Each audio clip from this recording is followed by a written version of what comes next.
पहा, जर एखादी लाईन आहे, पहिले ते इक्वेशन पाहून आपण कसं ओळखतो? एखादा इक्वेशन पाहून आपण कसं चेक करतो की ते लाईनचं आहे की नाही? तर ते आपलं काय असतंय की जर इक्वेशनची हायेस्ट डिग्री 1 असेल, लिनियर इक्वेशन असेल, तर आपण त्याला इक्वेशन ऑफ लाईन म्हणतो. त्यात मग लाईनच्या इक्वेशन मध्ये दोन प्रकार. जर एखाद्या लाईनच्या इक्वेशन मध्ये कॉन्स्टंट टर्म प्रेझेंट असेल, कॉन्स्टंट टर्म असेल, तर लाईन ओरिजिन मधनं जात नाही. एखाद्या इक्वेशन मध्ये जर कॉन्स्टंट टर्म प्रेझेंट असेल तर लाईन ओरिजिन मधनं जात नाही. लाईन ओरिजिन मधनं जात नाही. आणि जर कॉन्स्टंट टर्म ऑब्सेंट असेल, म्हणजे कॉन्स्टंट जर नसेल, तर लाईन ओरिजिन मधनं जात. आपण आतापर्यंत जे पाहिलं ते होतं अशा दोन लाईनचं जॉईंट इक्वेशन, ज्या जॉईंट म्हणजेच कंबाईन इक्वेशन, ज्या दोन लाईन्स ओरिजिन मधनं जातात. आणि ओरिजिन मधनं जर लाईन चालले तर त्या इक्वेशन मध्ये कॉन्स्टंट टर्म नव्हती. कॉन्स्टंट म्हणजे अशी टर्म जे विदाऊट व्हेरिएबल आलेली आहे, म्हणजे ना एक्स सोबत आहे ना वाय सोबत आहे. जे एक्स वाय सोबत असतात त्यांना आपण कोइफिशियंट म्हणू. जे विदाऊट एक्स वाय वाले आहे, जो एक्सही सोबत नाही वाय सोबतही नाही आला, भटकती आत्मा जे आहे त्याला कॉन्स्टंट. आतापर्यंत दोन लाईन ज्या ओरिजिन मधनं पास होतात त्यांचं जर आपण जॉईंट इक्वेशन काढलं तर ते ऑलवेज या फॉर्म मध्ये यायचं. कोणत्या? ax square plus twice H x Y plus B Y square is equal to g. जर दोन लाईन ओरिजिन मधून जाणाऱ्या असतील तर त्यांचं जे जॉईंट इक्वेशन आहे ते या फॉर्म मध्ये असायचं. याला आपण होमोजिनियस इक्वेशन ऑफ डिग्री 2 असं म्हणतो. होमोजिनियस कारण प्रत्येक टर्मची डिग्री सेम आहे, म्हणून होमोजिनियस ऑफ डिग्री 2. याचं कारण आहे की प्रत्येकाची डिग्री 2 आहे. 2 2 2. होमोजिनियस म्हणजे सर्वांची सेम. तर हे आतापर्यंतच आपलं त्याच्या रिलेटेड आपले प्रॉब्लेम वगैरे सर्व काही झालं. मग आता एक मिनिट थांब.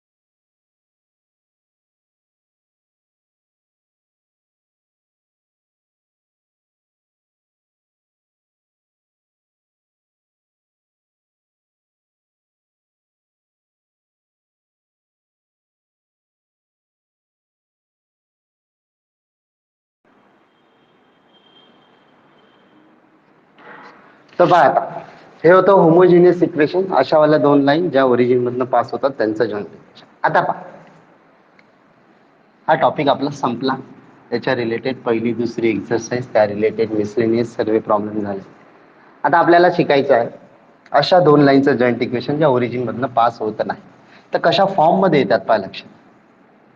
Late a1x plus b1y plus, आता नॉट पासिंग थ्रू ओरिजिन वाली लाईन आहे तर त्याच्यात कॉन्स्टंट टर्म असेल म्हणून मी कॉन्स्टंट टर्म प्रेझेंट, म्हणून त्याच्या कॉन्स्टंट घेतला सी. तर अशी लाईन आहे एक जी नॉट पासिंग थ्रू ओरिजिन आहे. अजून एक दुसरी and a2x plus b2y plus c2 is equal to 0. be the two lines not passing through origin. Origin मधनं पास न होणार. आता यांचं जर आपण कंबाईन इक्वेशन, कंबाईन इक्वेशन म्हणजे ऑलवेज दोन इक्वेशनचं मल्टिप्लिकेशन, पण मल्टिप्लिकेशन करायच्या अगोदर इक्वेशन इक्वल टू 0 फॉर्म मध्ये पाहिजे. आता ह्या दोन आपण इक्वेशन अज्युम केले आहे जे ओरिजिन मध्ये जात नाही कारण कॉन्स्टंट टर्म आहे. जेव्हा आपण हे इक्वेशन शो करत होतो तेव्हा आपण अशा दोन लाईनचे इक्वेशन अज्युम केले ज्या ओरिजिन मधनं जातात. तेव्हा ह्या constant term C1 C2 present नव्हत्या, त्याला आपण गायब केलं. आता जर ह्या दोघांचं तुम्ही जॉईंट इक्वेशन काढला, a1x plus b1y plus c1 into a2x plus b2y plus c2 is equal to 0. करा, मल्टिप्लाय करा. a1 इंटू a2 म्हणजे काय? a1 a2 x x x square A1 B2 XY plus A1 C2 X. हा A1 X याला लागला. नंतर आता B1 जेव्हा मल्टिप्लाय तर काय पहा B1 A2 XY हा B1 Y जो आहे याला लागला याला लागत B1 B2 Y square plus नंतर B1 Y इकडे जेव्हा लागल तर होईल B1 C2 Y B1 Y जेव्हा मल्टिप्लाय तर B1 C2 Y. आता थर्ड टर्म राहिली मल्टिप्लाय करायची C वाली. जर C ना आपण मल्टिप्लाय केली काय C1 × A तर C1 A2 X C1 B2 Y C1 C2 is equal to 0. आता याला जर थोडं चांगलं अरेंज करतो. अरेंज म्हणजे एक्स स्क्वेअर वाले पहिले हा आहे A1 A2 X x square वाले. मग XY वाले लिहितो. XY वाले आपल्याकडे एक आणि हे दोन हे XY वाले. याच्यातून आपण XY जर कॉमन काढला तर काय आला पहा A1 B2 आणि B1 A2 XY काढला कॉमन. एक्स स्क्वेअर वाले मग XY वाले मग Y स्क्वेअर वाले लिहून द्या. Y स्क्वेअर वाला कोण आहे एकुलता एक आहे B1 B2 Y square. X square वाले XY वाले Y स्क्वेअर वाले. नंतर एक्स वाले फक्त एक्स वाले हा एक आहे जो फक्त एक्स आहे. हा एक आहे जो फक्त एक्स आहे. तर याच्यातून आपण जर एक्स कॉमन काढला तर काय ते पहा A1 C2 आणि C1 A2 आणि हा जो आहे एक्स काढला कॉमन. नंतर फक्त वाय वाले हा एक हा वा. याच्यातून जर वाय कॉमन काढला तर काय B1 C2 प्लस इकडे C1 B2 वाय. आता एक्स स्क्वेअर वाले XY वाले Y स्क्वेअर वाले मग एक्स वाले मग वाय वाले. आता विदाउट XY वाले ज्याला आपण कोइफिशियंट ज्याला आपण कॉन्स्टंट म्हणतो जो की आहे इथं C1 C2 is equal to 0. हे बनते इक्वेशन. आता पहा हे जे वेगवेगळे कॉन्स्टंट आहे कॉन्स्टंट जेव्हा मल्टिप्लाइंग कॉन्स्टंटच येणार याला मी नावं देऊन देतो. लेट हा जो जसं आपण हे इक्वेशन शो करताना दिलं होतं A1 A2 कॉन्स्टंट आहे. दोन कॉन्स्टंट मल्टिप्लाय करून एक कॉन्स्टंटच येणार त्याला A म्हटलं. हा जो A1 B2 B1 A2 आहे हे सुद्धा कॉन्स्टंटच आहे. याला ट्वाइस H म्हणतो. बारसं करून आलो आपण या कॉन्स्टंटचं कॉन्स्टंट आहे त्याला हे ट्वाइस H म्हटलं. B1 B2 ले B म्हणतो. जो एक्स चा कोइफिशियंट आहे A1 C2 plus C1 A2 याला मी 2G म्हणतो. 2G constant G. जसं पहा इथं दोन वेळा कॉन्स्टंट ऍड झाल्या तर जो काही कॉन्स्टंट नाव दिलं तर ट्वाइस केला. इकडे दोन कॉन्स्टंट ऍड झाल्या त्याला ट्वाइस केला. सिमिलरली जो Y सोबतचा आहे B1 C2 plus C1 B2 याला मी ट्वाइस F म्हणतो. नंतर हा जो लास्ट मध्ये C1 C2 उरलाय त्याला C म्हणून देतो. तर हे जे कॉन्स्टंट आहे आपण बारसे करून वेगवेगळे नावं देऊन म्हणजे हे जे दोन दोन आहे त्याला एकच कारण कॉन्स्टंट एकमेकासोबत मल्टिप्लाय झाला एक काहीतरी वेगळा कॉन्स्टंटच येईल व्हेरिएबल येणार नाही. देअरफॉर हे जे वरचं इक्वेशन आहे A1 A2 ते काय मी AX स्क्वेअर हा होऊन जाईल ट्वाइस H XY हा होईल B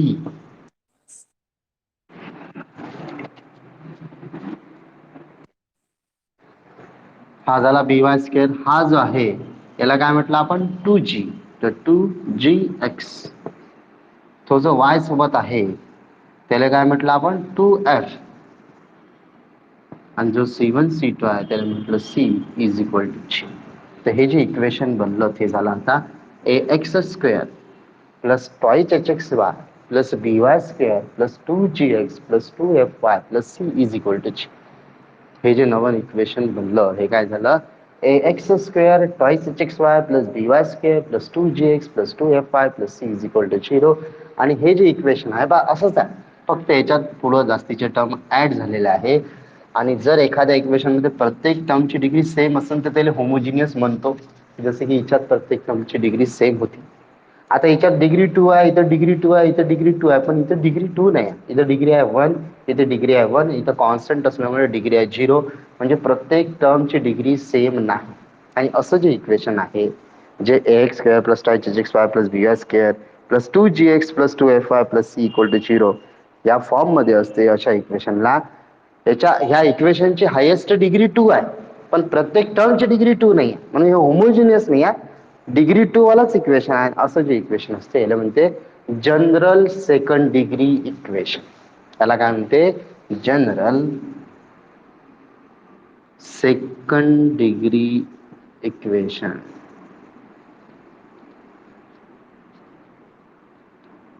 general second degree equation in x and Y.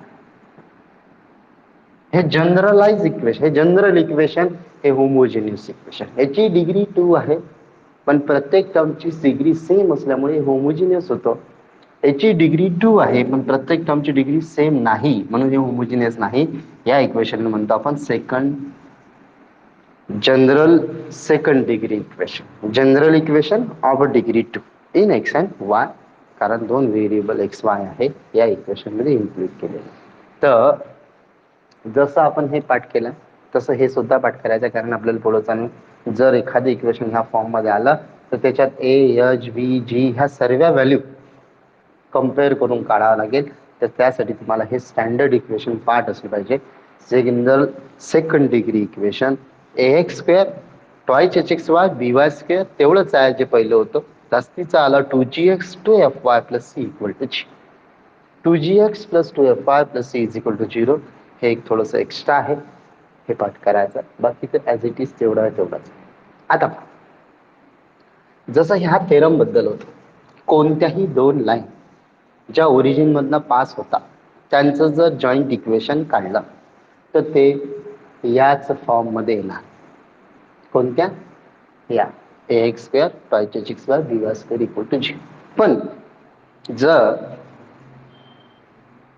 आपण त्या थेरमचा वाईस वर्सा पाहिला, कॉन्व्हर्स, ते ऑलवेज ट्रू असते. याचा थेरम पण शो केला की कोणतंही इक्वेशन जर या फॉर्म मध्ये असेल, म्हणजे होमोजिनियस इक्वेशन असेल ज्याची डिग्री 2 आहे, तर त्याच्यापासून होमोजिनियस इक्वेशन असेल ज्याची डिग्री 2 आहे, तर त्याच्यापासून तुम्हाला दोन लाईन्सच मिळतील. हे 100% ट्रू आहे. त्या बी कशा आल्या? ज्या ओरिजिन मधनं पास होते अशा आल्या.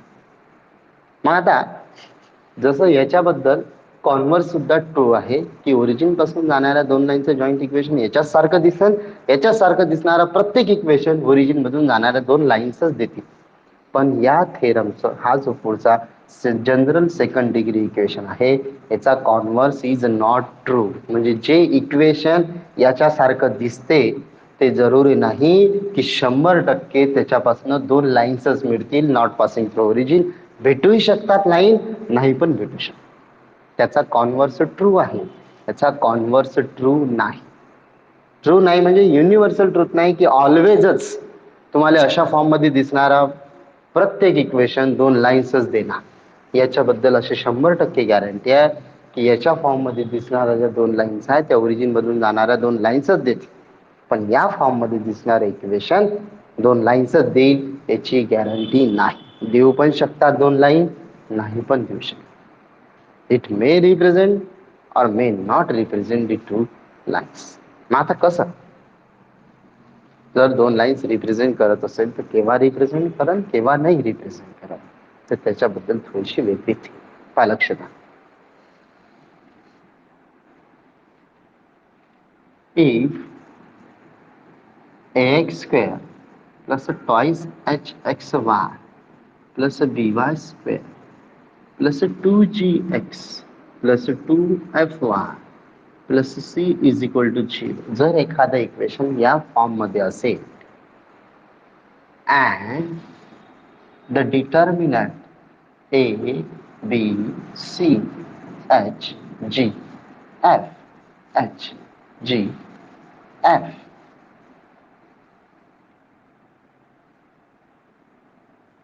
is equal to 0. जर त्या इक्वेशनसाठी हा डिटर्मिनंट सॉल्व्ह करून जर तो 0 येत असेल, then and then only then the equation will represent pair of lines. जर हा इक्वेशन मध्ये ए बी एच च्या व्हॅल्यू हा डिटर्मिनंट सॉल्व्ह करून 0 येत असेल तर या इक्वेशन पासून जे भेटते त्या दोन लाईन्सच भेटते याची गॅरंटी आहे. पण जर तो डिटर्मिनंट 0 नसेल येत, जर याच्यापासून ज्या ए बी एच च्या व्हॅल्यू काढून त्याचा डिटर्मिनंट काढला, त्याचा आन्सर जर 0 नसेल, जर हा डिटर्मिनंट जो आहे त्याचे व्हॅल्यू 0 नसेल तर ह्या फॉर्म मध्ये दिसणार जी इक्वेशन आहे त्याच्यापासून तुम्हाला लाईन भेटणार नाही. ते मग काही पण असू शकते, ते सर्कल असू शकते, पॅराबोला असू शकते, इलिप्स असू शकते, कोणतेही कर्व्ह होते, एखादं इक्वेशन असेल पण लाईनचं जॉईंट इक्वेशन नाही. याच्यासाठी अशी काहीच कंडिशन नाही. हे युनिव्हर्सल ट्रूथ आहे, याचा कॉन्व्हर्स इज ऑलवेज ट्रू की ओरिजिन मधून जाणाऱ्या दोन लाईनचं जॉईंट इक्वेशन असं असते आणि अशा फॉर्म मध्ये दिसणारा प्रत्येक इक्वेशन ओरिजिन मधून जाणाऱ्या दोन लाईन रिप्रेझेंट करते. पण जर ओरिजिन मधून न जाणाऱ्या दोन लाईनचं जॉईंट इक्वेशन काढलं तर या फॉर्म मध्ये येते. पण या फॉर्म मध्ये असणारा प्रत्येक इक्वेशन दोन लाईन्सच रिप्रेझेंट करण याची गॅरंटी नाही. कधी रिप्रेझेंट करते लाईन? जर त्या इक्वेशननं हा डिटर्मिनंट इक्वल टू 0 हे सॅटिस्फाय केलं आणि त्यातल्या त्यात हे कंडिशन सुद्धा असली पाहिजे की एच स्क्वेअर मायनस ए बी. आठवते का एच स्क्वेअर मायनस ए बी आपण ही कंडिशन पाहिली होती. हा जो एच स्क्वेअर मायनस ए बी असतो हा कधी निगेटिव्ह नव्हतो, फक्त 0 असो किंवा 0 पेक्षा पॉझिटिव्ह असो, हे कंडिशन हे तर मोस्ट ऑफ द टाइम तुम्ही सॅटिस्फाय करूनच टाका, याचा काही विषय नाही. पण अँड आहे बरोबर, अँड दोन्ही गोष्टी असल्या पाहिजे. जर हा डिटर्मिनंट 0 आला आणि ते ग्रेटर दॅन किंवा इक्वल टू 0 आलं तर 100% अशा फॉर्म मध्ये दिसणारा 100% अशा फॉर्म मध्ये दिसणारं इक्वेशन काय रिप्रेझेंट करण? दोन लाईन्सच रिप्रेझेंट करते. ठीक आहे, तर याचा कॉन्व्हर्स ऑलवेज ट्रू नाही, म्हणून याचा थेरम पण नाही की अशा फॉर्म मध्ये दिसणारा इक्वेशन दोन lines not passing through origin represent करते म्हणून असा कोणता थेरम? तर त्याचा थेरम आहे, त्याच्यात आपण केसेस घेतल्या होत्या. B is equal to 0, b is not equal to 0. इथं थेरम कधी आहेच नाही, म्हणून त्याच्याबद्दल काही केसेस घेऊन त्याला डिस्कस करायची गरज नाही. तर हे होतं नॉट पासिंगचं ओरिजिन बद्दलचं प्रवचन. आता याच्यात काही दुःख काही दिल्याशिवाय की कोणाला काही विचारायचं आहे?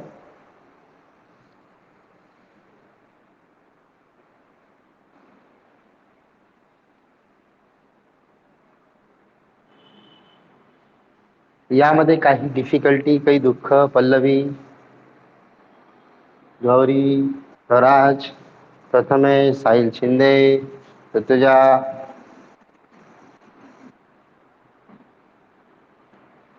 तनुश्री,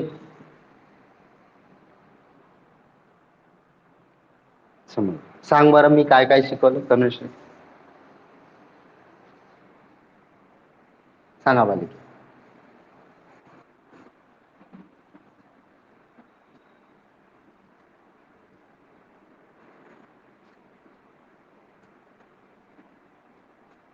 हो,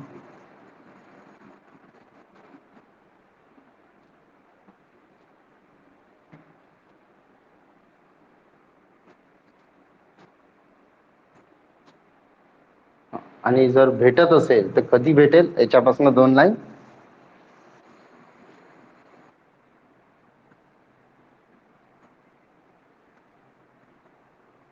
बर, तर आता पहा, लक्ष द्या की हा जो डिटर्मिनंट आहे हा पाठ करता कसा पाठ करायचा? खूप सोपा आहे. यालाच वेगळ्या प्रकारे सुद्धा लिहिलं जाते. पहा, टेक्स्टबुक मध्ये तुम्ही पहा तर हा सिम्प्लिफाईड फॉर्म मध्ये ते पाठ करायला त्रासदायक आहे. पेज नंबर 125 काढा. पेज नंबर 125 काढा. टेक्स्टबुक पार्ट 1 च, पार्ट 2 च काढा, काहीच भेटणार नाही. पार्ट 1 च टेक्स्टबुक काढा, त्यात पेज नंबर 125 काढा. त्यात पहा, the necessary condition for second degree equation two represent a pair of lines. दिसते का? 4.4.1 दिसला का रे? हा, तर त्याच्यात पहा कंडिशन दिलेलं आहे.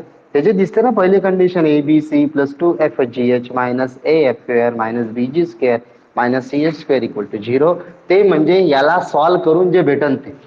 कसं सॉल्व्ह करतो आपण? एचा कॉलम गेला, रो गेला, जे उरलं त्याला सॉल्व्ह, मग मायनस याला सॉल्व्ह करून याला सिम्प्लिफाय करून जे भेटन ना, ते म्हणजे ते वाला इक्वेशन. आणि ते पाठ करायला त्रासदायक आहे, नाही होत पाठ. आठवण राहिला, गलतीनं जर तुम्ही प्लसचा मायनस मायनसचा प्लस केला तर पुरं नुकसान. कारण याच्यावर 4 मार्काला प्रॉब्लेम येते, 1-2 मार्काला तर फिक्स असते. इक्वेशन रिप्रेझेंट करते की नाही करत म्हणते 2 लाईन. फक्त डिटर्मिनंट सॉल्व्ह करायचं असते. वेळेवर फक्त सुचलं पाहिजे की असं काहीतरी असते की डिटर्मिनंट काढा लागते. जर तो 0 आला तर याच्यापासून 2 लाईन भेटते, जर तो 0 नाही आला त्याच्यापासून 2 लाईन भेटत नाही. तर हे जे कंडिशन आहे ते तशी पाठ केल्यापेक्षा अशी पाठ करा की कॉलम मध्ये एबीसी, कॉलम मध्ये एबीसी, मग काय म्हणायचं, हाय GF. हाय GF म्हणजे HGF. जो इकडे आहे तोच इकडे आहे. हाय GF एबीसी कॉलम. काय आहे? जे डायगोनल आहे ते एबीसी, मग हाय GF हाय GF, इकडे सुद्धा हाय GF. आणि हा डिटर्मिनंट काय आला पाहिजे? 0. जर तो डिटर्मिनंट 0 आला तर याच्यापासून भेटणार आहे 2 लाईन्सच आहे, हे कंपल्सरी. जर 0 नाही आला त्याच्यापासून ज्या भेटतील त्या 2 लाईन्स नाही. ते काही पण दुसरं रिप्रेझेंट करेल, पण 2 लाईन रिप्रेझेंट करणार नाही. काही दुःख, काही गिले शिकवे कोणाला?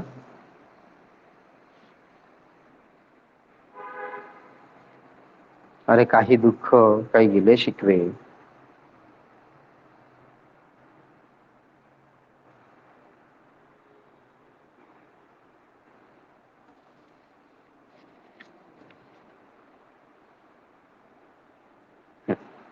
पहा लक्ष,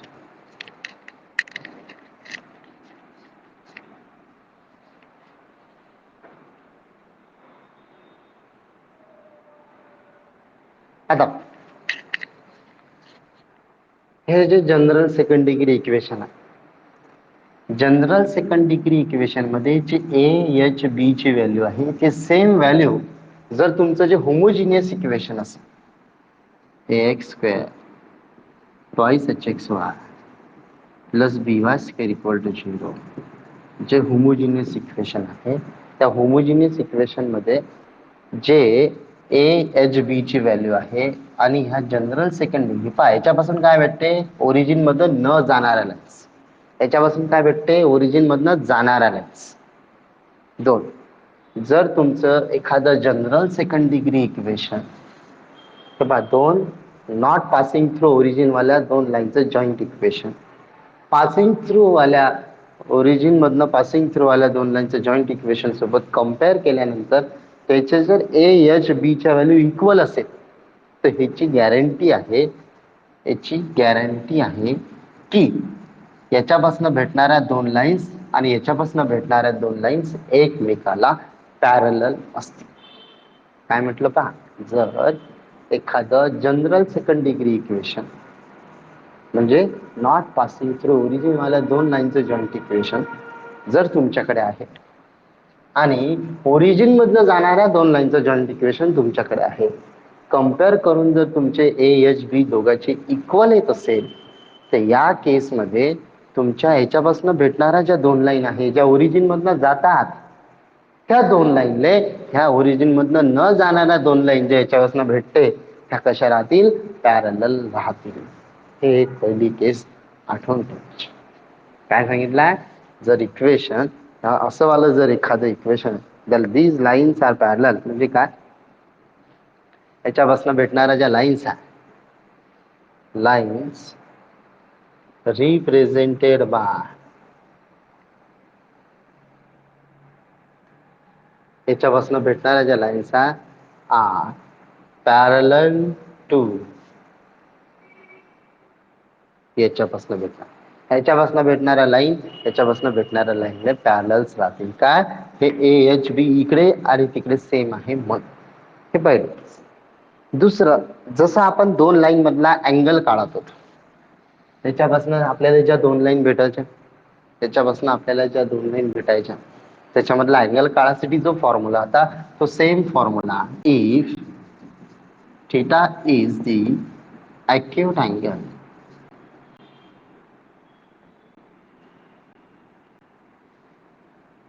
between the lines given by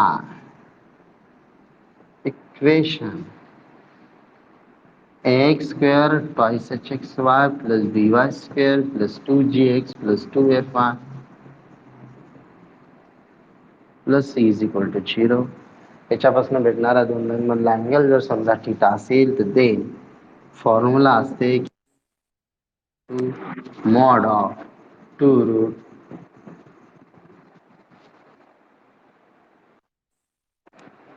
त्याच्यापासून भेटणारा दोन लाईन मधला जो अँगल असतो तो असते 2 root h² minus A B upon A plus same formula आहे. याचा मतलब ह्या gf काहीच काम नाही कायच्यात अँगल काढायच्या फॉर्म्युला जो आपला इकडे होता तो सेम फॉर्म्युला याचा आहे दोन लाईन मधला अँगल काढायचा. जो फॉर्म्युला आपला होमोजिनियस इक्वेशन भेटणारा दोन लाईन मधला अँगल काढायचा फॉर्म्युला होता सेम फॉर्म्युला इकडे आहे angle between the two lines. काही घेण्या देणे ओरिजिन मध्ये चालल्या की नाही चालल्या. ठीक आहे. नंतर जर जसं की आपण मगाशी म्हटलं याच्यापासून भेटल दोन लाईन्स एक तर हे आणि हे. आता जर 0 पेक्षा मोठा असेल किंवा 0 असेल आता त्याच्यात एक केस आहे जर इक्वल टू 0 असेल किंवा 0 पेक्षा मोठा असेल. जर इक्वल टू 0 असेल का जर h² minus A B is equal to 0 असेल तर हे जे इक्वेशन आहे काय करण विल रिप्रेझेंट सांगा तेव्हा पण आपलं हे होतं h² मायनस ए बी जर इक्वल टू 0 आला तर विल रिप्रेझेंट कशा line parallel lines. Will represent parallel lines. तिच्यात पण असंच आहे होमोजिनियस मध्ये याच्यात पण असंच आहे. देन फोर्थ नंबरचा पॉइंट आहे जर याच्यापासून भेटणाऱ्या दोन लाईन्स परपेंडिक्युलर असतील तर a plus b is always equal to 0. जर वाईस वर्सा ऑल्सो ट्रू जर a plus b is equal to 0 then equation will represent perpendicular lines. जर ए प्लस बी 0 तर परपेंडिक्युलर लाईन h² मायनस ए b 0 तर parallel lines. तर हे त्या related काही cases आहे. आता नंतर एक खूप महत्वाचा पॉइंट आहे जो की आपण नंतर पाहू. पहिले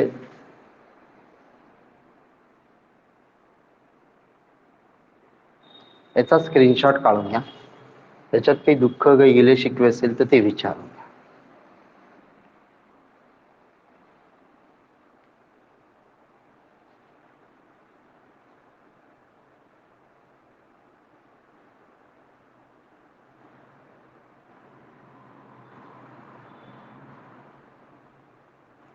झाला स्क्रीनशॉट काढून काही दुःख काही गेले शिकवे काही विचारायचं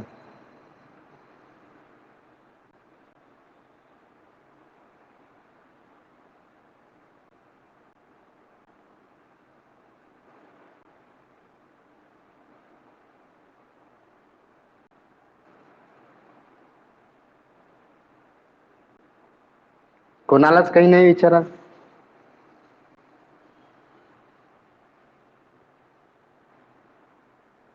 बर पहा.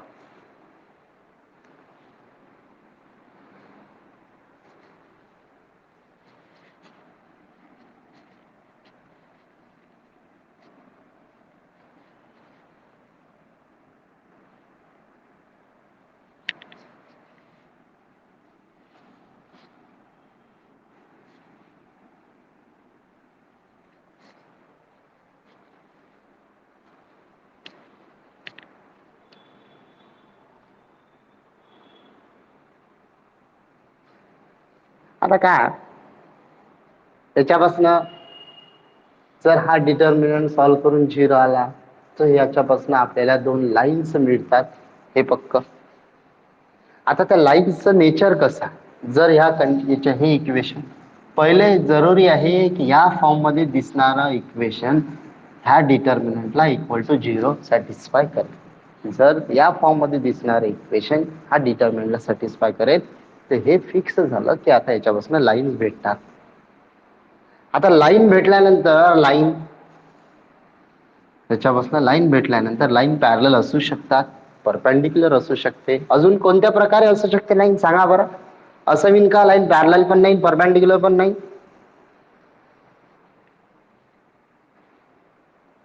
हो पॉसिबल आहे. असं नाही की असं असं जरूर नाही की 2 लाईन पॅरलल किंवा परपेंडिक्युलरच राहील. असंही होऊ शकते की 2 लाईन एकमेकाला इंटरसेक्ट झाल्या, ना त्या 90 डिग्रीवर इंटरसेक्ट झाला ना त्या एकमेकाला पॅरलल आहे, म्हणजे फक्त इंटरसेक्ट झाल्या, म्हणजे परपेंडिक्युलर पण नसेल आणि पॅरलल पण नसेल, असंही पॉसिबल आहे. आणि जर त्या 2 लाईन एकमेकाला इंटरसेक्ट करतील तर त्याच्या 2 प्रकारच्या गोष्टी पॉसिबल आहेत, ज्या म्हणजे कोणत्या, की त्या 2 लाईन एकमेकाला इंटरसेक्ट झाल्यानंतर त्या दोघांमध्ये ॲक्यूट अँगल राहील. तो जर फाइंड करायचा आहे तर तो आपण ह्या फॉर्म्युल्यानं फाइंड करू. ह्या सर्व गोष्टी जर हे इक्वेशन इक्वल टू 0 हा डिटर्मिनंट सॅटिस्फाय करेल तर येते. पण जर हा डिटर्मिनंट इक्वल टू 0 आलाच नाही तर मग बाकी गोष्टीचा विषयच नाही, कारण ह्याच्यापासून लाईन्सच भेटत नाही. मग त्या पॅरललचा विषय नाही, परपेंडिक्युलरचा विषय नाही, त्याच्यामधला अँगलचा काही विषय नाही. म्हणून सर्वात पहिली कंडिशन या इक्वेशन पासून हा जो डिटर्मिनंट आहे तो 0 येते की नाही हे चेक कर. जर 0 येते तर मग आता काही ना काही आपल्याकडे चान्सेस आहे पॅरलल परपेंडिक्युलर बद्दल बोलण्याचे. जर त्या lines h² - ab equal to 0 हे कंडिशन सॅटिस्फाय करेल तर लाईन्स पॅरलल राहील. a + b इक्वल टू 0 असेल तर लाईन परपेंडिक्युलर राहील. जर त्या ना पॅरलल आहे ना परपेंडिक्युलर आहे, एकमेकाला कोणत्या तरी ॲक्यूट अँगल थीटावर इंटरसेक्ट करत असतील तर तो अँगल काढायचा हा फॉर्म्युला आहे. नंतर महत्वाची गोष्ट असं त्याच्या रिलेटेड एक सोपा 2 मार्गाचा प्रॉब्लेम येते की जर याच्यापासून भेटणारा if x² + 2hxy plus dy² plus 2gx plus 2fy plus c is equal to 0 represent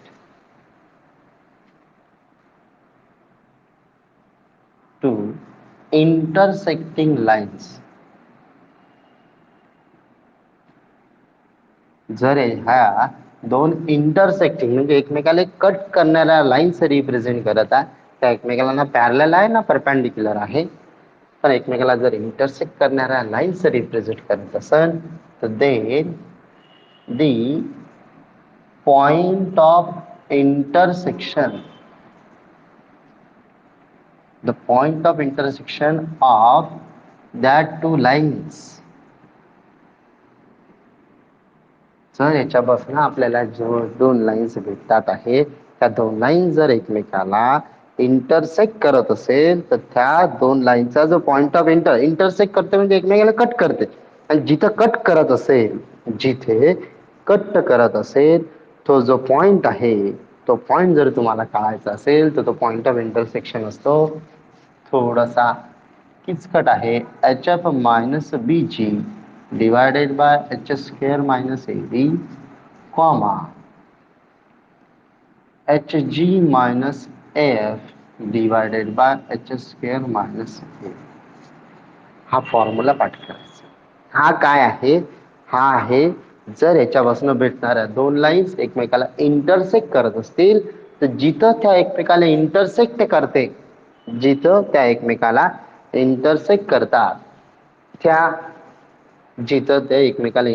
करतात त्या वाल्या पॉइंटचे कोऑर्डिनेट काढायचा फॉर्म्युला. दोघांचाही denominator ab minus h² - ab झाला, ab - h² दोघांचे पण डिनॉमिनेटर ab - h² सेम आहे डिनॉमिनेटर, फक्त आता न्यूमरेटर तुम्हाला लर्न करायचं आहे. न्यूमरेटर hf - bg मग gh - af. आता कसं पाठ करा न्यूमरेटर. आता हे ट्रिक आहे, आठवण राहिली तर फार चांगलं, नाही तर रट्टा मारा रट्टा मारा. पण हे तर आपल्याला पाठ करायचं, पॉइंट ऑफ इंटरसेक्शन काढायचं. कसं की हा पहिला कॉलम सोडून द्यायचा, हे जे उरले याचा determinant H F minus B G, H F minus B G. दुसरा अंड दुसरा सोडायचा, H G minus F, H G minus F. हे अशा प्रकारे तुम्ही पाठ करू शकता. काही करा, पाठ करा म्हणजे जा, कारण हा आपल्याला पॉइंट ऑफ इंटरसेक्शन देतो. हा फॉर्म्युला खूप कामाचा. त्याचं दुसरं कारण असं की जर तुमच्याकडे हा फॉर्म्युला नसेल आणि तुम्हाला जर हे म्हटलं की याच्यापासून ज्या दोन लाईन भेटतात त्याचा पॉइंट ऑफ इंटरसेक्शन काढा, तर सर्वात पहिले मेन काम आहे तुमचं की याच्यापासून ज्या दोन सेपरेट लाईन भेटते त्या सेपरेट लाईन काढा. आणि हे जनरल सेकंड डिग्री इक्वेशन आहे, होमोजिनियस नाही की डायरेक्ट फॅक्टर पाडून सॉल्व्ह करताय. एवढ्या आसानीने सॉल्व्ह होणार नाही. खूप कष्ट करून तुम्हाला ते सॉल्व्ह करावं लागेल. मग सॉल्व्ह केल्यानंतर याच्यापासून ज्या दोन लाईन्स भेटतात त्याला सायमल्टेनियस सॉल्व्ह करावं लागेल, जसं लहानपणी 10वीत करत होते. मग तुम्हाला त्याचं पॉइंट ऑफ इंटरसेक्शन भेटेल. एवढं सोप न करता फॉर्म्युला पार्ट असला, डायरेक्ट व्हॅल्यू पुट केल्या की तुम्हाला पॉइंट ऑफ इंटरसेक्शन याच्यापासून भेटणाऱ्या दोन लाईन्स मिळते.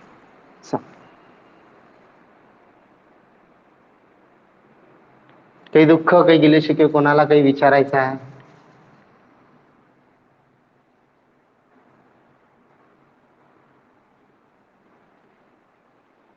यात काही दुःख, काही गिले शिके, कोणाला काही विचारायचं आहे?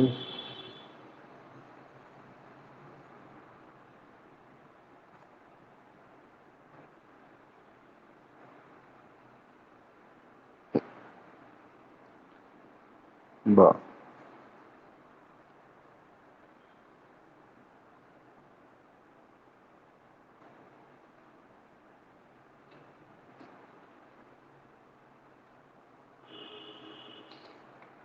तर आता एक्सरसाइज नंबर 127 पेज नंबर वरची 4.3.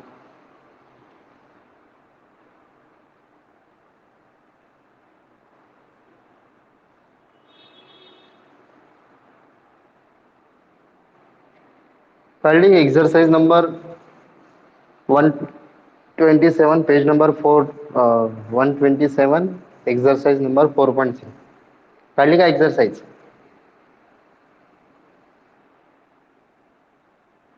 तर तुम्ही त्यातला पहिला क्वेश्चन करू शकता. तो एकदम पहिल्यावाली जी एक्सरसाइज आहे त्याच्यासारखा आहे की एखाद्या लाईन कोणत्या पॉइंट मधनं पास होते आणि पॅरलल आहे कोणत्या तरी लाईन्सला, त्याचं जॉईंट इक्वेशन दिलेलं आहे.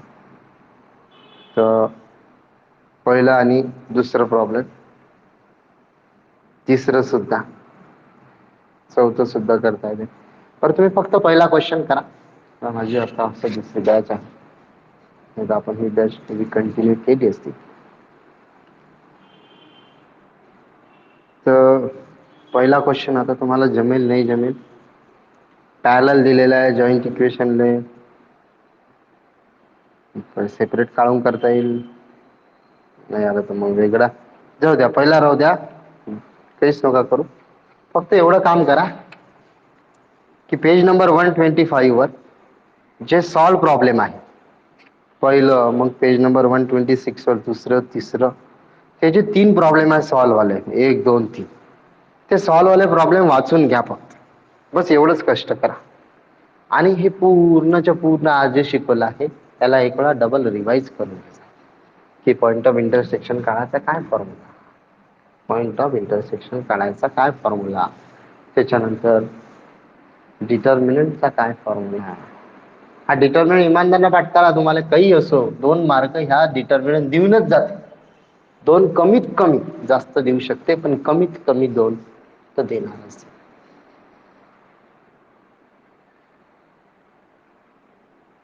त्याचा स्क्रीनशॉट काढून घ्या. उद्या रोजच्या टाइमवर रोजचा मस्त रोजचा सब्जेक्ट शिकवणार. आणि जे एंट्रन्स वाले लेकर आहेत त्या लोकांनी पेअर ऑफ स्ट्रेट लाईनच्या एंट्रन्सच्या notes will be available from tomorrow. आज नाही उद्यापासून भेटेल. आणि कलेक्ट करा ऑफिसमधनं. येताना फोन करून या, असं डायरेक्ट येऊन इथं उभं राहू नका, द्या नोट्स. अबे काय लप्पन छिप्पन खेळायला आला, येते चुपचाप लपून लपून आणि द्या नोट्स. अरे असं कसं नोट्स? येताना घरून फोन करून यायचं, तसं यायचं नाही. ठीक आहे. आणि त्याची बॅच बुधवार किंवा गुरुवारपासून किंवा मंगळवारपासूनच. जर आपला उद्या 4.3 एक्झरसाइज मोस्ट ऑफ द संपली, 6 क्वेश्चन जरी झाले, तर आपण मंगळवारपासूनच, किंवा जर मंगळवार तरी संपला तर बुधवारपासून, म्हणजे ज्या दिवशी याच्यात 6 क्वेश्चन तरी कमीत कमी कंप्लीट होऊन जाईल, त्याच्या दुसऱ्या दिवशी आपली एंट्रन्सची पेअर ऑफ स्टेटमेंटची बॅच चालू होऊन जाईल दुपारी 5 वाजता. कोणाचं दुपारी 5 वाजता काही असते का एंट्रन्स वाल्यांपैकी?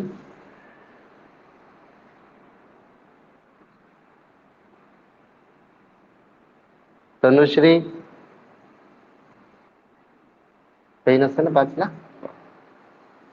तर 5 वाजता आपण एंट्रन्सची बॅच पेअर ऑफ स्टेटमेंट. पण कृपा करून सर्वांनी नोट्स कलेक्ट करा. बिना नोट्सचा एकही प्रॉब्लेम समजणार नाही. जे भरपूर सारे शॉर्टकट्स आहे या चॅप्टरचे, ते तुम्हाला त्याच्यात लिहून दिलेले आहे, टाईप करून दिले आहे. ते बॅच मध्ये एक एक असं शिकवणार नाही, शिकवणार तर लिहून देणार.